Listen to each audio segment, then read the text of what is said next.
Skye Nicolson versus Sarah Mahfoud, 10 rounds in the 126-pound division. This is for the WBC featherweight title.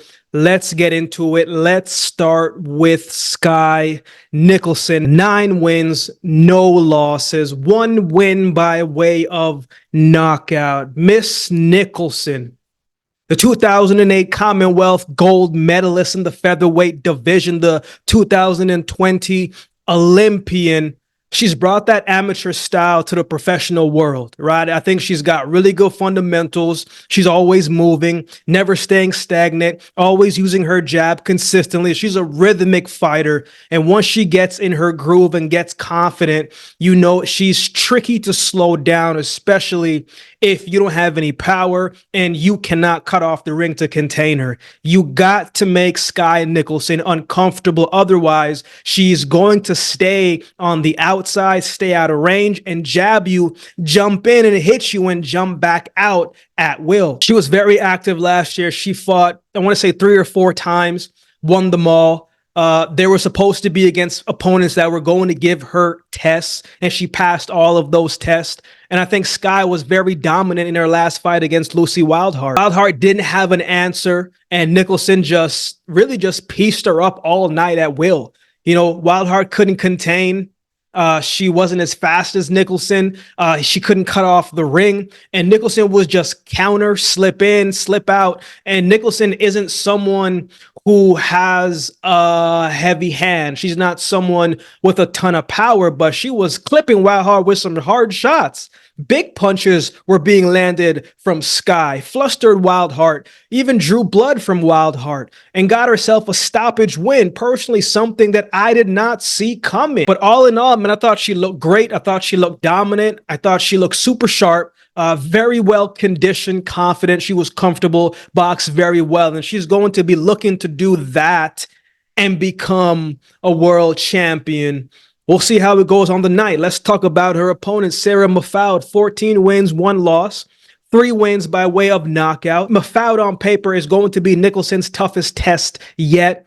It won't be Mahfoud's toughest test because she's been in the ring with Amanda Serrano, and we know how good Amanda Serrano is and how important that she has been to pushing women's boxing forward. So from an experience standpoint, Mahfoud, man, she's got the edge on this point. Mahfoud's faced one of the biggest punchers in the sport and held her own. You know, she did get punched up though, right? Mahfoud isn't the best defensive fighter. She's there to get hit. She's not the quickest fighter, but I think she's got a pretty good chin, right? She did have some good rounds against Serrano, but not really too much happening from an offensive standpoint for her against Serrano, because I just got the sense that Serrano just did not respect the opponent in front of her and was not worried about what was coming her way. So she just took whatever, just kept pressing forward and kept letting her hands go. So Serrano didn't care about getting hit. And Mahfoud did not take advantage of that because she did not have the power to really discourage Serrano. Now, last year, she stayed active as well, too. She fought 3 times. She won all of them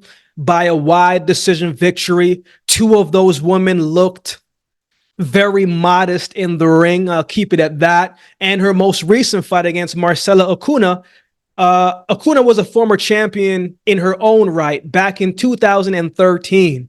Acuna has a record of 53 wins, 9 losses, and 2 draws. So a very respectable record. But at the time when they fought, Acuna was 47 years old at that point. Again, as I said, Acuna was a former champion back in 2013, so that was far from her peak. Mahfoud won that fight by unanimous decision, but it's kind of hard to really put stock in that because the age gap is so wide. It's so massive. She was almost 50 years old, and so you kind of know how that fight is going to go and how it went, and she was able to get that decision victory. Now, Mahfoud is going to try to make this a tough fight. She's going to be there, and she's going to make it very tough on Skye Nicolson, especially if she brings the pressure, but she's not really a pressure fighter like that. So I'm not counting her out by no means. You know, Mahfoud's been in there with good competition, Serrano, Nina Menke, Brenda Cabrajal. So we'll see if she can use that experience to her advantage in this fight. So who wins? Mahfoud has the experience to make this a tough fight and to come out on top. I'm not sure that will be the case. I don't think she has the speed nor the footwork to keep up with Nicholson. From a power standpoint, they might be on par in that category. Skye is a southpaw, and that's sometimes tricky for orthodox fighters. And I think that's going to be the case here. Mahfoud, she will have to cut off of the ring to land her shots. She's not a physical girl either, so I don't see too much of an inside fight between these two. She's going to have to find a way to slow the movement of Skye Nicolson down by going to the body. And if she cannot cut off the ring, she's not going to be able to slow down Nicolson. She has to be able to beat Skye Nicolson to the punch. Can she? I think so, absolutely. Will she on the night? That's the question that will be answered on the night. I'm not expecting this to be the most exciting fight. I think Skye Nicolson wins this fight by decision, and she boxes her way to a clean victory.